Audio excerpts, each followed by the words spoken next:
എൻ്റെ ഫ്രണ്ട്സ്, ഈ യുവതിയുടെ ചിരിയുണ്ടോ? എന്നാ നല്ല ചിരിയല്ലേ പോലീസുകാരിയുടെ. ഈ ചിരിയണ്ടേ നിങ്ങൾ വളരെയധികം സന്തോഷിക്കും. അമ്പടാ എന്തുകൊണ്ടോ അവാർഡ് മേടിച്ചുകൊണ്ടിരിക്കുകയെന്ന്. അവാർഡ് മേടിച്ചിട്ടുള്ള ഈ കിളിയല്ല വിളിച്ചുകൊണ്ടിരിക്കുന്നത്. ആ എളിക്കൊരർത്ഥമുണ്ട്. കണ്ണീരിൻ്റെ, ഒരു കുടുംബത്തിൻ്റെ വിഷമത്തിൻ്റെ ഒരു കാര്യം പറയുമ്പോഴാണ് ആ ഒരു പോലീസുകാരുടെ ഒരു ഇളിഞ്ഞ ചിരി അടിച്ച് വരെ പൊട്ടിക്കുക ചെയ്യാനുള്ളത്. ഇവർ ഈ മറ്റുള്ളവരെ അടിക്കാനെ കൊണ്ടു നടക്കുന്ന ചൂരലുണ്ടല്ലോ, അത് മേടിച്ച് ആദ്യം നല്ല 10 പട പഠിപ്പിക്കുന്നതിന്. സംഭവം കാര്യം എന്താണെന്നല്ലേ, വീട്ടുമുറ്റത്ത് കളിച്ചുകൊണ്ട് വരുന്ന 10 വയസ്സുകാരിയെ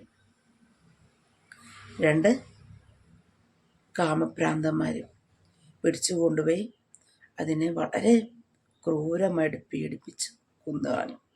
സംഭവം തമിഴ്നാട് തിരൂർ എന്ന സ്ഥലത്താണ് നടന്നേക്കുന്നത്. പക്ഷെ ഈ ഒരു കേസിൽ പൊതുജനങ്ങൾക്കിടയിൽ ഇതിൻ്റെ വിശദ വിവരങ്ങൾ പറയുമ്പോഴാണ് ഈ പോലീസ് ഏമാന്മാരുടെ ഒരു ചിരി. നോക്കിക്കോളണം, ഇവരിങ്ങനെ ചിരിച്ച് ഉല്ലസിച്ച് ഇരിക്കുന്നത് അവിടെ കുടുംബത്തിലോ അല്ലെങ്കിൽ അവർക്ക് ആർക്കെങ്കിലും വന്ന സംഭവമായിരുന്നെങ്കിൽ ഇവർക്ക് ചിരിക്കാൻ പറ്റുമായിരുന്നു. ഇവിടെ ചിരിയും കളിയും ആ കുഞ്ഞിനെ നഷ്ടപ്പെട്ട അച്ഛനും അമ്മമാരുടെയും ആ ഒരു വേദന, ആ ഗ്രാമത്തിൻ്റെ വേദന ഇവർക്കൊന്നും മനസ്സിലാകുന്നില്ല എന്നാണ്. படுத்திருக்காங்க சார். மூஞ்சி எல்லாம் கல்லெல்லாம் வச்சு குத்தி ஃபுல்லா பேத்தெடுத்து உடம்பு ஃபுல்லா காயும் சார். 10 வயசு தான் சார் அது குழந்தைக்கு. பார்க்கவே முடியல சார். கழுத்தெல்லாம் உடச்சு விட்டு முடிய வச்சு, அவங்களுக்கு முடி ரொம்ப லென்த்தா இருக்கும் சார், முடிய வச்சு கழுத்தை நெருக்கி இருக்காங்க சார். முதுகெலும்பெல்லாம் உடஞ்சிருக்கு சார். கண்ணிலே பார்க்க முடியல சார். இப்ப வரைக்கும் எந்த ஒரு இதுவுமே நடவடிக்கையும் எடுக்கல சார். ഇത്രയും ഭീകരമായിട്ടുള്ള ഒരു റേപ്പിന്റെ വിശദീകരണത്തിലാണ് ഈ ഉദ്യോഗസ്ഥ ഇത്രയും നിരുത്തരവാദപരമായിട്ടിരുന്ന് ചിരിച്ചട്ടഹസിച്ച് സന്തോഷിക്കുന്നത് കേട്ടോ. എന്തായാലും തമിഴ്നാട്ടിലല്ലേ, വിജയ് സാറല്ലേ ഇപ്പം അവിടെ മുഖ്യമന്ത്രി, നല്ല പണി കൊടുക്കും. കാരണം എന്ന് പറഞ്ഞാൽ ഈ കുഞ്ഞിനെ കൊന്നു കളഞ്ഞ അവന്മാർക്ക് കുഞ്ഞെന്തുമാത്രം വേദന അനുഭവിച്ചോ അതേ വേദന കൊടുത്ത് നരയിപ്പിക്കുമെന്നാണ് പറഞ്ഞേക്കുന്നത്. അപ്പോൾ പിന്നെ ഈ ചിരിച്ച് കളിച്ച് ഉല്ലസിച്ചിരിക്കുന്ന ഏമാന്മാർക്കും 8ന്റെ പണി കിട്ടിയെന്ന് വരും ദിവസങ്ങളിൽ നമുക്ക് മനസ്സിലാകാൻ സാധിക്കും.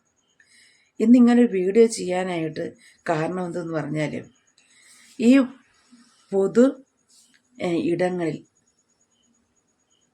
ഒരു ഉദ്യോഗസ്ഥരെങ്ങനെ പെരുമാറണം എന്നതിനെക്കുറിച്ചൊരു വയലോ ഇനി സർക്കാർ ഇറക്കണം. ഇതിപ്പോൾ തമാശ കാര്യം പറയും പോലെയാണ് ചിരിച്ച് കളിച്ച് ഉല്ലസിച്ച് അവരവിടെ ആഘോഷമാക്കിയത്. നോക്കിയുള്ള മനുഷ്യൻ്റെ ഒരു മനോനില. ഈ സൈക്കോകളായ പോലീസുകാർ സാധാരണ ജനങ്ങൾക്ക് എന്ത് നീതി കൊടുക്കും എന്നതാണ് ചിന്തിക്കേണ്ട കാര്യം. കാരണം ഈ സാധാരണ ജനങ്ങൾക്ക് വേണ്ടിയിട്ട് എന്ത് ന്യായം കിട്ടുമെന്ന് വിചാരിച്ചിട്ട് ഇവർക്ക് ഇനി സ്റ്റേഷനിലായിട്ട് പോകാൻ പറ്റുന്നത്.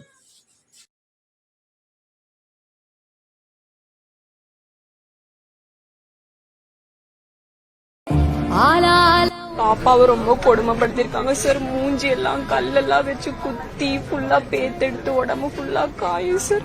10 வயசு தான் சார் அது குழந்தைக்கு. பார்க்கவே முடியல சார். பொம்பளைங்கயா ஒரு சின்ன பொண்ணு 2 தேவடைய பசங்க சேர்ந்து ரேப் பண்ணி கொன்னுட்டு இருக்கு. எதுக்கு நீங்க 3 பேரும் ரொம்ப ஹாப்பியா இருக்கு? நீங்க மாமாக்கு என்ன கல்யாணம் ஆயிச்சா?